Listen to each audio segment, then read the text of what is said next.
السلام عليكم ورحمة الله وبركاته. إن الحمد لله نحمده ونستعينه ونستغفره ونؤمن به ونتوكل عليه ونعوذ بالله من شرور أنفسنا ومن سيئات أعمالنا. من يهده الله فلا مضل له ومن يضلل فلا هادي له. وأشهد أن لا إله إلا الله وأشهد أن محمدًا عبده ورسوله. أما بعد. يا أيها الناس اتقوا ربكم الذي خلقكم من نفس واحدة خلق منها زوجها وبث منهما رجالا كثيرا ونساء واتقوا الله الذي تساءلون به والأرحام إن الله كان عليكم رقيبا.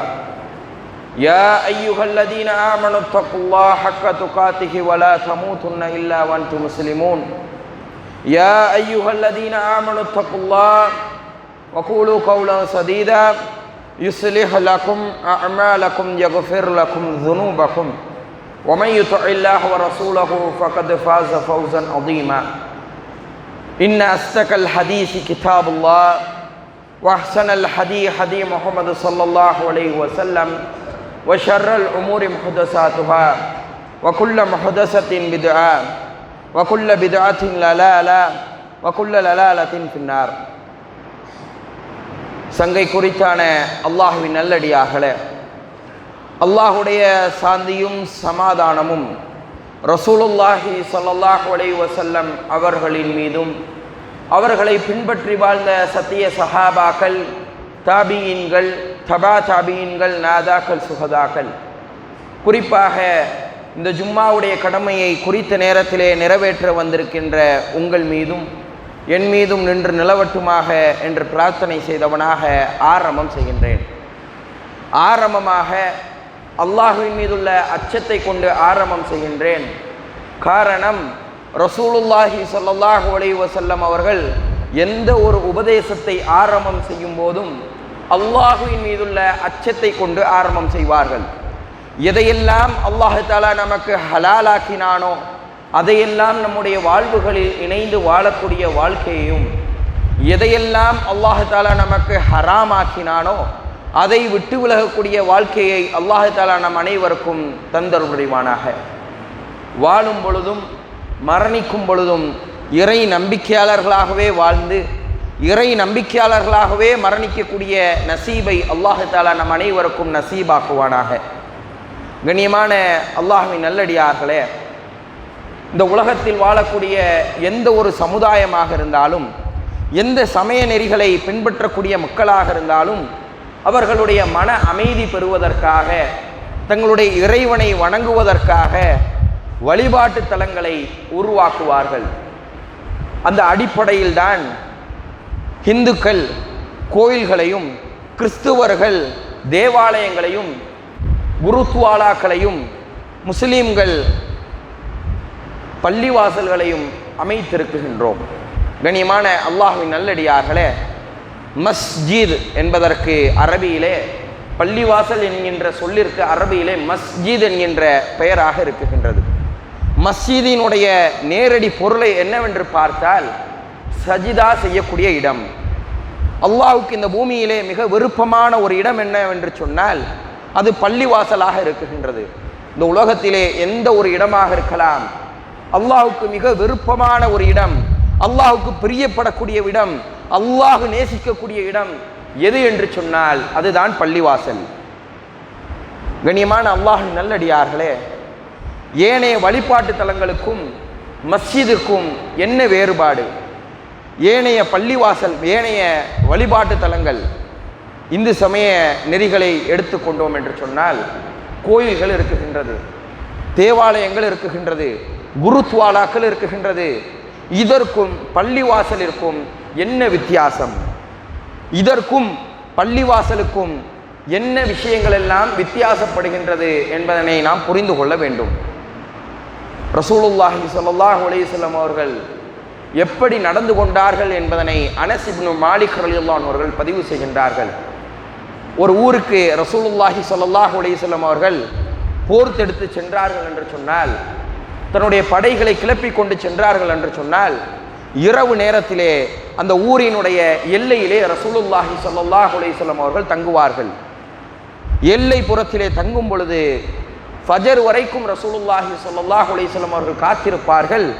இதா சமிஅல் அதான், அந்த இடத்திலே பாங்கினுடைய சப்தம் கேட்டால், அதானினுடைய சப்தம் கேட்டால் ரசூலுல்லாஹி ஸல்லல்லாஹு அலைஹி வஸல்லம் அவர்கள் அந்த இடத்திலே போர் செய்ய மாட்டார்கள். ஒருவேளை அந்த இடத்திலே வ இன்லம் யஸ்மா, அந்த இடத்திலே பாங்கினுடைய சப்தம் கேட்கவில்லை என்று சொன்னால், அதானினுடைய சத்தம் கேட்கவில்லை என்று சொன்னால், ரசூலுல்லாஹி ஸல்லல்லாஹு அலைஹி வஸல்லம் அவர்கள் அந்த இடத்திற்கு சென்று போர் புரிவார்கள் என்பதாக அனஸ் இப்னு மாலிக் ரலியல்லாஹு அன்ஹு அவர்கள் சொன்னார்கள். கண்ணியமான அல்லாஹ்வின் நல்லடியார்களே, பள்ளிவாசல் என்பது ஒரு முஸ்லிமினுடைய அடையாளமாக இருக்குகின்றது. எப்படி ஒரு முஸ்லிமிற்கு தொப்பியும் தாடியும் அடையாளமாக இருக்குகின்றதோ, அது போன்று ஒரு பகுதியிலே முஸ்லிம்கள் நிரப்பமாக வாழுகின்றார்கள், இந்த பகுதியிலே முஸ்லிம்கள் வாழுகின்றார்கள் என்பதற்கு அடையாளமாக பள்ளிவாசல்கள் இருக்குகின்றது. கண்ணியமான அல்லாஹ்வின் நல்லடியார்களே, ஆனால் நாம் இன்றைக்கு பள்ளிவாசல்களை எப்படி பயன்படுத்தி கொண்டிருக்கின்றோம்? இந்த பள்ளிவாசல்களை நாம் எப்படியெல்லாம் பயன்பாட்டில் வைத்திருக்கின்றோம் சிந்தித்து பார்க்க வேண்டும். அல்லாஹ் தஆலா தன் திருமறையிலே ஒரு பள்ளிவாசலை பற்றி சொல்லி காட்டுகின்றான். இன்றைக்கு யாரெல்லாம் மதீனாவிற்கு செல்கின்றோமோ அந்த பள்ளிவாசலை நாம் சந்தித்து வருகின்றோம். அந்த பள்ளிவாசலுக்கு கண்டிப்பான ஒரு முறை நாம் எல்லாம் சென்று விட்டு தான் வருகின்றோம். அது என்ன பள்ளிவாசல்? ரசூலுல்லாஹி ஸல்லல்லாஹு அலைஹி வஸல்லம் அவர்கள் தங்களுடைய கரங்களால் முதலிலே ஒரு பள்ளிவாசலை கட்டுகின்றார்கள். மதீனாவினுடைய நகரத்திற்குள்ளாக வருகின்றார்கள். முதலிலே ரசூலுல்லாஹி ஸல்லல்லாஹு அலைஹி வஸல்லம் அவர்கள் மஸ்ஜிதுல் குபா என்கின்ற ஒரு பள்ளிவாசலை கட்டுகின்றார்கள். அந்த பள்ளிவாசலை கட்டிவிட்டு ரசூலுல்லாஹி ஸல்லல்லாஹு அலைஹி வஸல்லம் அவர்கள் மதீனா நகரத்திற்குள்ளாக செல்கின்றார்கள். இரண்டாவதாக மஸ்ஜிதுன் நபவியை கட்டினார்கள். முதலாவதாக கட்டினார்கள் அல்லவா மஸ்ஜிதுல் குபா. அந்த பள்ளிவாசலுக்கு அருகாமையிலே முனாஃபிக்குகள், நயவஞ்சகர்கள் இஸ்லாத்தை தன்னுடைய பெயர்களாக எடுத்துக்கொண்டு இஸ்லாத்தை எப்பொழுது கருவறுக்கலாம் என்கின்ற காத்து கொண்டிருந்த அந்த நயவஞ்சகர்கள் ஒரு பள்ளிவாசலை மஸ்ஜிதுல் குபாவிற்கு அருகாமையிலே கட்டுகின்றார்கள். கண்ணியமான அல்லாஹ்வின் நல்லடியார்களே, கட்டிவிட்டு ரசூலுல்லாஹி ஸல்லல்லாஹு அலைஹி வஸல்லம் அவர்களுக்கு அழைப்பு தருகின்றார்கள். யா ரசூலுல்லாஹ், நீங்கள் எங்களுடைய பள்ளிவாசலுக்கு வந்து தொழுக வைக்க வேண்டும். நீங்கள் எப்பொழுது இந்த பள்ளிவாசலில் வந்து நீங்கள் தொழுக வைப்பீர்களோ அப்பொழுதுதான் எங்களுக்கு பெருமை, எங்களுக்கு அப்பொழுதுதான் மன நிம்மதி என்பதாக அங்கே இருக்கக்கூடிய நயவஞ்சகர்கள், முனாஃபிக்குகள் பேசுகின்றார்கள். ரசூலுல்லாஹி ஸல்லல்லாஹு அலைஹி வஸல்லம் அவர்கள் ஒரு பயணத்திற்கு கிளம்பக்கூடிய நேரம். ரசூலுல்லாஹி ஸல்லல்லாஹு அலைஹி வஸல்லம் சொன்னாங்க, எப்பா நான் ஒரு பயணத்துக்கு போகிறேன், போயிட்டு வந்து அந்த பள்ளிவாசலில் நான் தொழுக வைக்குகின்றேன் என்பதாக ரசூலுல்லாஹி ஸல்லல்லாஹு அலைஹி வஸல்லம் அவர்கள் சொல்லிவிட்டு செல்கின்றார்கள். ஆனால் அந்த இருக்கக்கூடிய முனாஃபிக்குகள் திட்டம் திட்டுகின்றார்கள். ரசூலுல்லாஹி ஸல்லல்லாஹு அலைஹி வஸல்லம் அவர்கள் அந்த பள்ளிவாசலினுடைய மெஹராபிற்கு வந்தவுடன் அந்த ரசூலுல்லாஹி ஸல்லல்லாஹு அலைஹி வஸல்லம் அவர்களை நாம் கொலை செய்ய வேண்டும் என்பதாக திட்டம் தீட்டுகின்றார்கள். ரசூலுல்லாஹி ஸல்லல்லாஹு அலைஹி வஸல்லம் அவர்கள் பயணம் மேற்கொள்ளக்கூடிய நேரம் அல்லாஹ் தஆலா வஹியை இறக்குகின்றான்.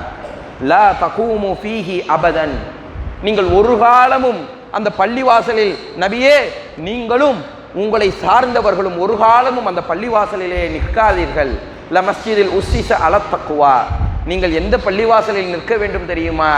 தக்வா, இறையச்சமுடைய பள்ளிவாசல் இருக்குகின்றதல்லவா, எந்த பள்ளிவாசலில் நீங்கள் இறையச்சத்தை போட்டு கட்டினீர்களோ அப்படிப்பட்ட பள்ளிவாசலில் தான் நீங்கள் நிற்பதற்கு தகுதியான இடம். நீங்கள் ஒரு காலமும் அந்த லிரார் என்கின்ற பள்ளிவாசலில் ஒரு காலமும் நீங்கள் நிற்க வேண்டாம் என்பதாக சொல்லிவிட்டு மறுவசனத்தை சொல்லுகின்றான். வல்லதீன தஹது மஸ்ஜிதன் லிராரன், அந்த பள்ளிவாசலை அவர்கள் எதற்காக கட்டினார்கள் தெரியுமா? அவர்கள் மக்களுக்கு தீங்கிழைப்பதற்காக, லிராரன் மக்களை தீங்கிழைப்பதற்காக அவர்கள் உருவாக்குகின்றார்கள். குஃபுரன், அவர்கள் மக்களுக்கு இறை மறுப்பை ஊட்டுவதற்காக, மக்களுக்கு குஃபுரை ஷிர்கை ஊட்டுவதற்காக அந்த பள்ளிவாசலை கட்டியிருக்கின்றார்கள். வ தஃப்ரீகம் பைன முஃமினீன், முஸ்லீம்களை முஃமின்களை பிரிப்பதற்காக அந்த பள்ளிவாசலை கட்டியிருக்கின்றார்கள். நபியே நீங்கள் ஒரு காலமும் நீங்களும் உங்களை சார்ந்தவர்களும் அந்த பள்ளிவாசலில் சென்று தொழுக வேண்டாம் என்பதாக அல்லாஹுவின் தூதர் ஸல்லல்லாஹு அலைஹி வஸல்லம் அவர்களுக்கு அல்லாஹ் தஆலா கட்டளையிட்டான். ரசூலுல்லாஹி ஸல்லல்லாஹு அலைஹி வஸல்லம் அவர்கள் பயணத்தை முடித்துவிட்டு வருகின்றார்கள். முடித்துவிட்டு வந்து அந்த மஸ்ஜிதுல் இரார் என்கின்ற பள்ளிவாசலை, அந்த காஃபிர்கள், அந்த முனாஃபிக்குகள் கட்டின பள்ளிவாசலை ரசூலுல்லாஹி ஸல்லல்லாஹு அலைஹி வஸல்லம் அவர்கள் இடிக்குமாறு கட்டளையிட்டார்கள். இன்றைக்கும் அந்த பள்ளிவாசல் இருந்த இடம், அவர்கள் குஃபுரை வளர்ப்பதற்காக ஒரு இடத்தை கட்டினார்கள் அல்லவா, லிராரன், மக்களுக்கு தீங்கை இழைப்பதற்காக ஒரு பள்ளிவாசலை கட்டினார்கள் அல்லவா, தஃப்ரீகம் பைன முஃமினீன், முஸ்லீம்களை பிரிப்பதற்காக ஒரு பள்ளிவாசலை கட்டினார்கள் அல்லவா, அந்த பள்ளிவாசல் இன்றைக்கும் அந்த இடம் இருக்குகின்றது. மக்கள் எல்லாம் குப்பைகளை கொட்டக்கூடிய இடமாக இன்றைக்கும் இருக்குகின்றது. அல்லாஹ் தஆலா தன் திருமறையிலே வசனத்தை சொல்கின்றான், அஃபமன் உஸ்ஸிஸ புன்யானஹு அலா தக்வா, நபியே நீங்கள் எப்படிப்பட்ட பள்ளிவாசலில் தொழுக வேண்டும் தெரியுமா, இறையச்சம் கொண்டு கட்டினார்கள் அல்லவா. ஒரு பள்ளிவாசலை கட்டணும்னா என்ன வேணும், ஒரு பில்டிங்கை கட்டுறோம், என்ன வேணும், அஸ்திவாரம் போட வேண்டும். அல்லாஹ் தஆலா சொல்லுகின்றான், ஒரு பள்ளிவாசலை கட்டும் பொழுது நீங்கள் தக்குவா என்கின்ற அஸ்திவாரத்தை போட்டு கட்டுங்கள், இறையச்சம் என்கின்ற அஸ்திவாரத்தை போட்டு கட்டுங்கள். வத்தக்குவா மினல்லாஹி ரில்வானுல் ஹைர், அல்லாஹ்வை பொருத்தத்தை நாடி நீங்கள் கட்டுங்கள் என்பதாக அல்லாஹ் தஆலா கட்டளையிடுகின்றான். கண்ணியமான அல்லாஹ்வின் நல்லடியார்களே, இந்த 3 வசனங்களின் மூலியமாக நாம் பல்வேறு படிப்பினைகளை பெற்றுக்கொள்ளலாம். முதல் விஷயம், இந்த 4 காரியங்களுக்காக ஒரு பள்ளிவாசலை ஒரு காலமும் கட்டக்கூடாது. முதல் விஷயம், மக்களுக்கு தீங்கிழைக்க வேண்டும் என்கின்ற ஒரு நோக்கத்திற்காக, திராரன், மக்களை தீங்கிழைக்க வேண்டும் என்கின்ற ஒரு நோக்கத்திற்கு ஒரு பள்ளிவாசலை கட்டக்கூடாது. இரண்டாவது விஷயம், குஃபுரன், மக்களுக்கு இறை நிராகரிப்பை மக்களுக்கு ஊட்ட வேண்டும் என்கின்ற காரணத்திற்காக ஒரு பள்ளிவாசலை நாம் ஒரு காலமும் கட்டக்கூடாது. மூன்றாவது விஷயம், தஃப்ரீகம் பைன முஃமினீன், முஃமின்களை பிரிக்க வேண்டும், முஃமின்களினுடைய கூட்டத்தை நாம் பிரிக்க வேண்டும் என்கின்ற ஒரு எண்ணத்திற்காக ஒரு பள்ளிவாசலை ஒரு காலமும் கட்டக்கூடாது. நான்காவது விஷயம், இர்சாத மின் ஹாரபைலல்லாஹ் வ ரசூலிஹி, அல்லாஹ்வினுடைய எதிரிகளை, ரசூல் ஸல்லல்லாஹு அலைஹி வஸல்லம் அவர்களுடைய எதிரிகளை புகழக்கூடிய ஒரு இடமாக ஒரு காலம் பள்ளிவாசலை மாற்றிவிடக்கூடாது என்பதாக அல்லாஹ் தஆலா சொல்லி காட்டுகின்றான். இந்த 4 விஷயங்களுக்காக ஒரு பள்ளிவாசல் ஒரு காலமும் கட்டப்படக்கூடாது. அப்போ எதற்காக கட்டப்பட வேண்டும்? அல்லாஹ் தஆலா தன் திருமறையிலே சொல்லி காட்டுகின்றான் அல்லவா, அஃபமன் உஸ்ஸிஸ அலா புன்யானஹு அலா தக்வா, நீங்கள் அல்லாஹ்வினுடைய இறையச்சத்தின் மீது ஒரு பள்ளிவாசலை கட்டுங்கள், அல்லாஹ்வினுடைய பொருத்தத்தை நாடி, மினல்லாஹி ரில்வானுல் ஹைர், அல்லாஹ்வினுடைய நல்ல பொருத்தத்திற்காக ஒரு பள்ளிவாசலை கட்டுங்கள். மூன்றாவது விஷயம், ஒரு பள்ளிவாசலை கட்டினோம் என்று சொன்னால் அதிலிருந்து நல்ல மனிதர்கள் உருவாக வேண்டும். அந்த அடிப்படையிலே ஒரு பள்ளிவாசலை கட்டலாம். இந்த 3 விஷயத்திற்காகத்தான் ஒரு பள்ளிவாசலை நாம் கட்ட வேண்டுமே தவிர எதற்காக கட்டக்கூடாது? மக்களுக்கு தீங்கிழைப்பதற்காக, முஸ்லிம்களை பிரிப்பதற்காக, குஃபுரை வளர்ப்பதற்காக, அல்லாஹ்வினுடைய எதிரிகளை புகழுக்குரிய இடமாக மாற்றுவதற்காக ஒரு காலமும் அந்த பள்ளிவாசல்களை நீங்கள் கட்டக்கூடாது என்பதாக அல்லாஹ் தஆலா சொல்லி காட்டுகின்றார். கண்ணியமான அல்லாஹ்வின் நல்லடியார்களே, ஒரு மனிதர் நல்ல ஒரு எண்ணத்திற்காக அல்லாஹ்வுடைய பொருத்தத்தை நாடி அல்லாஹ்வினுடைய இறையச்சத்தின் மீது ஒரு பள்ளிவாசலை கோடி கணக்கில் செலவு பண்ணி ஒரு பள்ளிவாசலை கட்டுறார். அந்த பள்ளிவாசலை கட்டினால் அந்த பள்ளிவாசலினுடைய உரிமையாளர் யார்? ஓனர் ஆஃப் தி மஸ்ஜித். அந்த பள்ளிவாசலினுடைய ஓனர் யார்? இப்போ ஒரு ஸ்கூலை கட்டுறாங்க, ஒரு ஸ்கூலை கட்டினால் அந்த ஸ்கூலுக்கு யார் டீச்சராக வரணும், யார் அங்கே பிரின்ஸ்பாலாக வரணும், எப்படிப்பட்ட ஸ்டூடெண்ட்ஸ் படிக்கணும் என்பதனை அந்த மேனேஜ்மெண்ட் நிர்வாகம் செய்யும். ஒரு கம்பெனியை எடுத்துக்கொண்டோம் என்று சொன்னால் யார் ஓனராக இருக்குகின்றார்களோ அவர்கள்தான் அந்த கம்பெனிக்கு யார் வேலைக்கு வரணும், என்ன வேலையில் இருக்கணும், என்ன வேலை செய்யணும் என்பதாக சொல்லுவார்கள். அப்போ ஒருவர் கோடி கணக்கில் செலவு பண்ணி ஒரு பள்ளிவாசலை கட்டுகின்றார். அப்படிப்பட்ட பள்ளிவாசலை நிர்வகிக்கக்கூடியவர்கள் எப்படி இருக்க வேண்டும் என்பதனை அல்லாஹ் தஆலா சொல்லி காட்டுகின்றார். எவ்வளவு நீங்கள் கோடிக்கணக்கில் சொத்துக்களை அந்த பள்ளிவாசலுக்கு நீங்கள் செலுத்தினாலும், எவ்வளவு கோடியாக அந்த பள்ளிவாசலை நீங்கள் அலங்காரம் பண்ணி அந்த பள்ளிவாசலை கட்டினாலும் அந்த பள்ளிவாசலினுடைய உரிமையாளர் என்பவன் அது அல்லாஹ்தான் இருக்குகின்றார். அப்படிப்பட்ட மக்கள் அல்லாஹ் தஆலா சொல்லி காட்டுகின்றான், என்னுடைய பள்ளிவாசல்களை யார் நிர்வகிக்க வேண்டும், எப்படிப்பட்டவர்கள் என்னுடைய பள்ளிவாசலை நிர்வகிக்க வேண்டும் என்பதாக அல்லாஹ் தஆலா சொல்லி காட்டுகின்றான். மின் ஆமன பில்லாஹ், அவர் அல்லாஹுவை ஈமான் கொண்டிருக்க வேண்டும், அவர் மறுமை நாளை ஈமான் கொண்டிருக்க வேண்டும், அவர் தொழுகையை நிலைநாட்ட வேண்டும், ஜக்காத்தை பேணி பாதுகாத்து கொடுக்க வேண்டும்.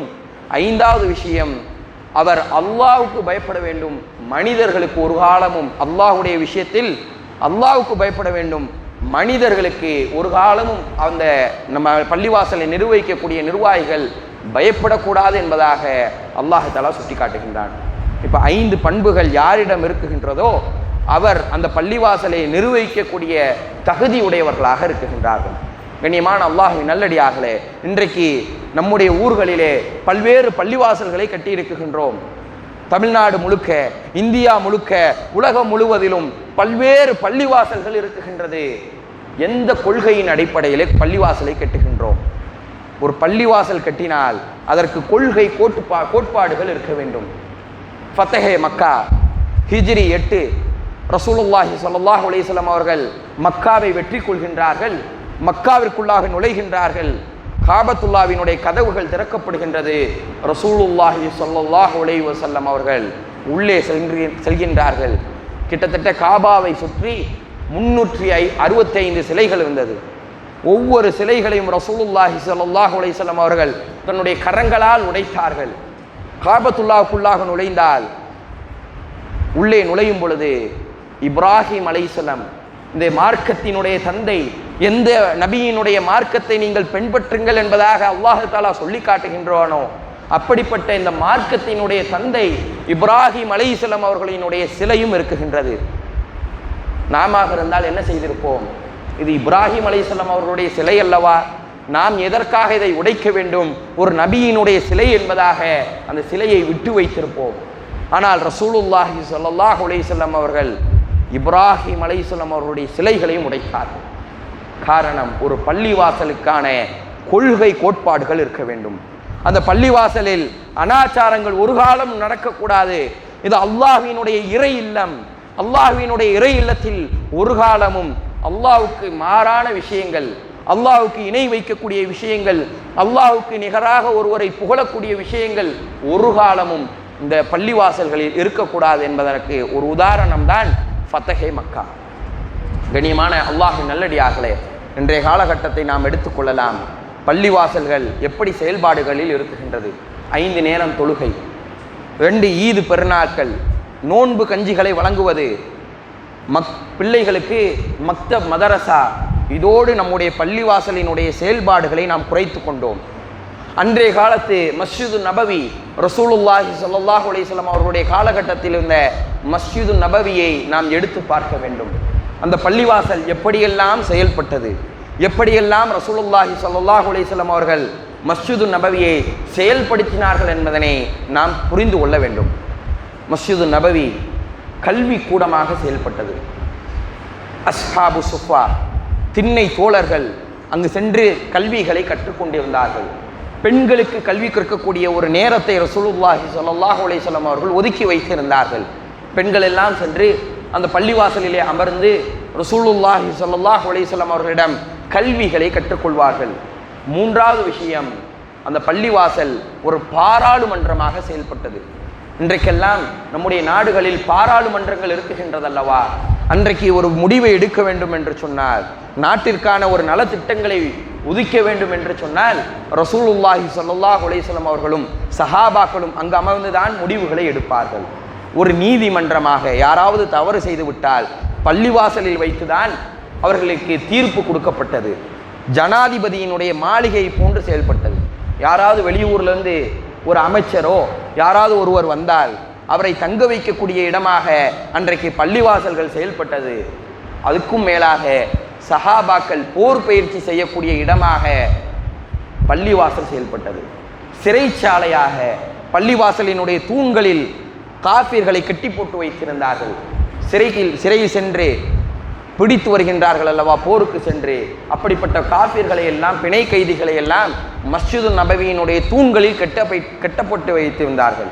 எந்த அளவிற்கு என்று சொன்னால், பனு ஹனீஃபா என்கின்ற ஒரு கோத்திரத்தினுடைய ஒரு கோத்திரம் மதினாவிற்கு அருகாமையில் இருக்குகின்றார்கள். அங்கு மதினாவுக்கு அருகாமையிலே வாழக்கூடிய நேரம் முஸ்லீம்களுக்கு அதிகமான தொல்லைகளை கொடுத்து கொண்டிருந்தார்கள். ரசூலுல்லாஹி ஸல்லல்லாஹு அலைஹி வஸல்லம் அவர்கள் ஒரு படையை அனுப்பி அவர்களினுடைய கதைகளை முடிப்பதற்காக, அவர்களோடு போர் செய்வதற்காக ரசூலுல்லாஹி ஸல்லல்லாஹு அலைஹி வஸல்லம் அவர்கள் அனுப்பி வைக்கின்றார்கள். அந்த படை செல்கின்றது. பிடித்து வருகின்றார்கள் பிணை கைதிகளை. முஸ்லீம்கள் வெற்றி பெற்று அங்கு இருக்கக்கூடிய காஃபிர்களை எல்லாம் பிணை கைதிகளாக பிடித்து வரும் பொழுது சுமாமா இப்னு அசால் என்கின்ற ஒரு மனிதர், இவர் எப்படிப்பட்டவர் என்று சொன்னால் காஃபிர்களிலே ஒரு மூர்க்கமானவர். முஸ்லீம்களை பார்த்தால் அவருக்கு பிடிக்காது. முஸ்லீம்கள் அதிகமான சஹாபாக்களை இவர்களுடைய கைகளால் இந்த சுமாமா இப்னு அசால் என்கின்ற மனிதர் கொலை செய்திருக்கின்றார். ரசூலுல்லாஹி ஸல்லல்லாஹு அலைஹி வஸல்லம் அவர்களுக்கு முன்னால் அவர்கள் மஸ்ஜிதுன் நபவியினுடைய தூண்களில் அவருடைய கைகள் எல்லாம் கட்டப்படுகின்றது.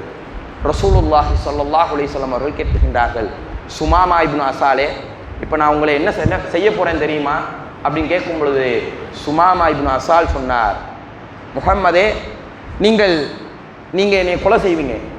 கொலை செய்வதற்கு தகுதியானவன் நான்.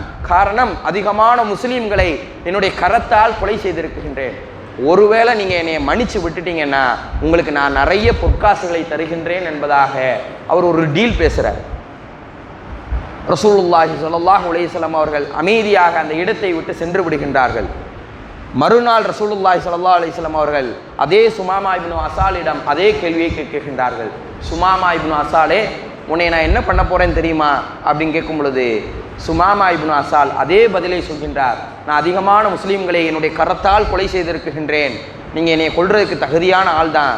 நீங்கள் ஒருவேளை என்னை மன்னிச்சு விட்டீங்கன்னா உங்களுக்கு அதிகமான பொற்காசுகளை தருகின்றேன், தீனார்களையும் திர்ஹம்களையும் தருகின்றேன் என்பதாக சொல்லுகின்றார். ரசூலுல்லாஹி ஸல்லல்லாஹு அலைஹி வஸல்லம் அவர்கள் இந்த முறையும் அமைதியாக செய்கின்றார்கள். எந்த ஒரு வார்த்தையும் ரசூலுல்லாஹி ஸல்லல்லாஹு அலைஹி வஸல்லம் பேசவில்லை.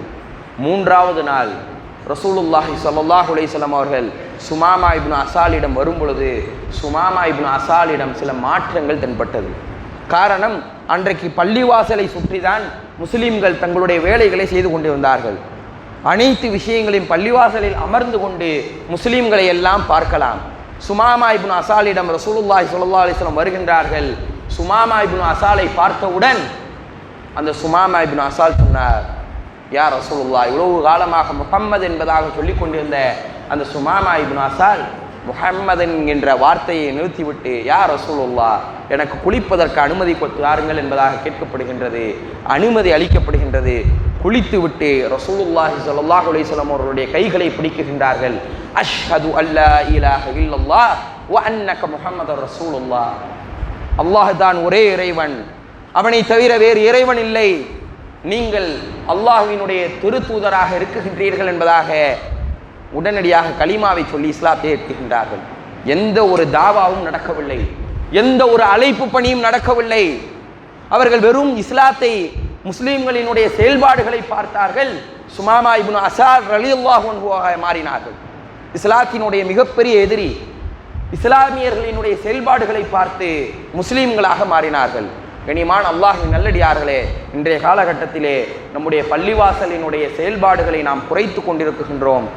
பள்ளிவாசலினுடைய செயல்பாடுகளை அதிகரிக்கக்கூடிய மக்களாக நீங்களும் நானும் மாற அல்லாஹ் தஆலா தௌஃபீக் செய்வானாக. அஸ்ஸலாமு அலைக்கும் வரஹ்மத்துல்லாஹி வபரகாத்துஹு.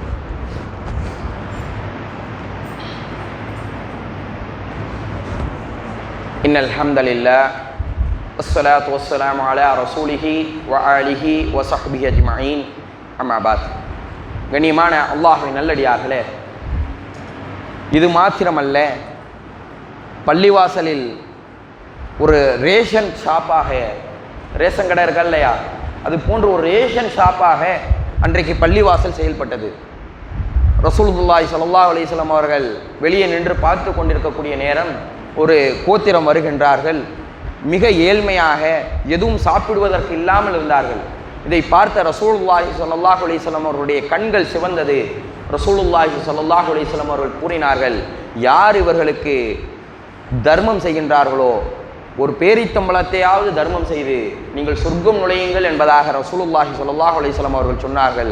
மக்கள் எல்லாம் தங்களுடைய பொருட்களை கொண்டு வந்து கொட்டி இரண்டு குவியல்கள் அந்த மக்களுக்கு கிடைத்தது. கண்ணியமான அல்லாஹ்வின் நல்லடியார்களே, இன்றைய காலகட்டத்தில் நம்முடைய இளைஞர்கள் இளைய தலைமுறை மஸ்ஜிதினுடைய தொடர்பை விட்டு மிக தூரமாக சென்று கொண்டிருக்கின்றார்கள். மஸ்ஜிதினுடைய தொடர்பை விட்டு நாமும் இன்றைக்கு வெறும் தொழுகையோடு நிறுத்தி கொண்டு பள்ளிவாசலை விட்டு விலகக்கூடிய மக்களாகத்தான் இன்றைக்கு நம்மில் அதிகமாக இருக்குகின்றோம். கண்ணியமான அல்லாஹ்வின் நல்லடியார்களே, இன்றைக்கு ஒரு பள்ளிவாசல் 1992 அயோத்தியிலே ஒரு பள்ளிவாசல் இடிக்கப்பட்டது. கட்டிடத்தில் அளவிலால் இடிக்கப்பட்டதனால் மனதளவிலே நாம் காயங்களாக கவலைகளை அடைந்திருக்கின்றோம். ஆனால் இன்றைக்கு இந்தியா முழுவதும் அனைத்து பள்ளிவாசல்களும் செயல்பாடுகள் அளவிலே இடிந்து கிடக்குகின்றது. என்றைக்கு நாம் செயல்பட்டு அந்த பள்ளிவாசல்களை அகீதாவின் ரீதியாக, கொள்கையின் ரீதியாக நாம் கெட்டப் போகின்றோம். ஒரு பள்ளிவாசல் கட்டிடத்தளவில் இடிஞ்சு கிடக்கிறனால இன்னைக்கு வருஷம் வருஷம் போராட்டம் நடத்திட்டு இருக்கோம். அனைத்து பள்ளிவாசல்களும் இன்றைக்கு செயல்பாடுகளின் அளவிலே இடிந்து கிடக்குகின்றது. கண்ணியமான அல்லாஹ்வின் நல்லடியார்களே, பள்ளிவாசலுக்காக அதிகமாக உழைக்கக்கூடிய மக்களாக மாற வேண்டும். எந்த அளவிற்கு என்று சொன்னால், ரசூலுல்லாஹி ஸல்லல்லாஹு அலைஹி வஸல்லம் அவருடைய காலகட்டத்திலே ஒரு பெண்மணி, பள்ளிவாசலை தினமும் தூய்மை செய்யக்கூடிய ஒரு பெண்மணி, அவர்கள் தினமும் தூய்மை செய்து கொண்டே இருக்குகின்றார்கள். ஒரு நாள் அந்த பெண்மணி மரணம் அடைந்து விடுகின்றார்கள், மூத்தாயிடுறாங்க. இந்த விஷயம் ரசூலுல்லாஹி ஸல்லல்லாஹு அலைஹி வஸல்லம் அவர்களுக்கு தெரியப்படுத்தாமல் சஹாபாக்கள் அடக்கம் செய்து விடுகின்றார்கள். ரசூலுல்லாஹி ஸல்லல்லாஹு அலைஹி வஸல்லம் அவர்கள் முதல் நாள் பார்க்குறாங்க, பள்ளிவாசல் கொஞ்சம் அசுத்தமாகிறது. அடுத்த நாள் பார்க்குறாங்க, இன்னும் அசுத்தமாகுது. அடுத்த நாள் பார்க்குறாங்க, இன்னும் அசுத்தமாகுது.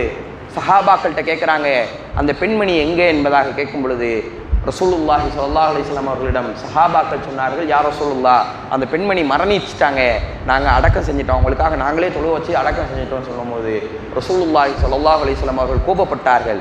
அந்த பெண்மணியினுடைய கபரை எனக்கு காட்டுங்கன்னு சொல்லி அவர்களுக்காக, அந்த பெண்மணிக்காக ரசூலுல்லாஹி ஸல்லல்லாஹு அலைஹி வஸல்லம் துவா செய்து மீண்டும் ரசூலுல்லாஹி ஸல்லல்லாஹு அலைஹி வஸல்லம் அவர்கள் காயிப் ஜனாசா, அவர்கள் மரணித்த பிறகு அவர்களுக்காக மீண்டும் ரசூலுல்லாஹி ஸல்லல்லாஹு அலைஹி வஸல்லம் அவர்கள் தொலை வைத்தார்கள் என்ற செய்தியை நாம் பார்க்கின்றோம். வெறும் பள்ளிவாசலை சுத்தம் செய்த ஒரு பெண்மணிக்கே அல்லாஹ்வின் தூதர் ஸல்லல்லாஹு அலைஹி வஸல்லம் அவர்கள் இந்த அளவிற்கு உயர்வு தந்தார்கள் என்று சொன்னால், பள்ளிவாசல் செயல்படுவதற்காக செயல்படுகின்ற நிர்வாகிகளினுடைய நிலைமை என்ன? பள்ளிவாசலுக்காக உழைக்கக்கூடிய பொருளாதாரத்தாலும் உடலாலும் உழைக்கக்கூடிய ஒவ்வொரு மனிதனினுடைய உயர்வை நாம் கருத்தில் கொள்ள வேண்டும். கண்ணியமான அல்லாஹ்வின் நல்லடியார்களே, இந்த பள்ளிவாசல் மஸ்ஜிது தக்வா, இந்த பள்ளிவாசலினுடைய விரிவாக்கத்திற்காக இன்ஷா அல்லாஹ் பேசப்பட்டிருக்கின்றது. இன்ஷா அல்லாஹ் நம்மளால் முடிந்த பொருளாதாரமாகட்டும், நம்மளால் உடல் உழைப்பாக இருக்கட்டும், நம்மளால் முடிந்த அனைத்து விஷயங்களும் இன்ஷா அல்லாஹ் செய்வதற்கு அல்லாஹ் தஆலா உங்களுக்கும் எனக்கும் தௌஃபீக் தரட்டும்.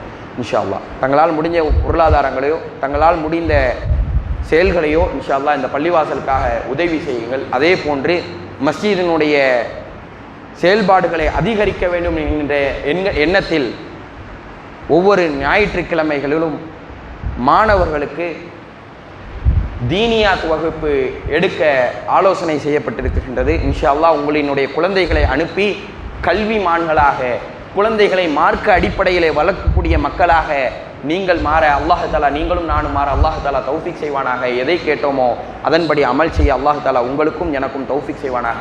வாஹிரு தவானா அனில் ஹம்துலில்லாஹி ரப்பில் ஆலமீன். அஸ்ஸலாமு அலைக்கும் வரஹ்மத்துல்லாஹி வபரகாத்துஹு. அகீமுஸ்ஸலாம்.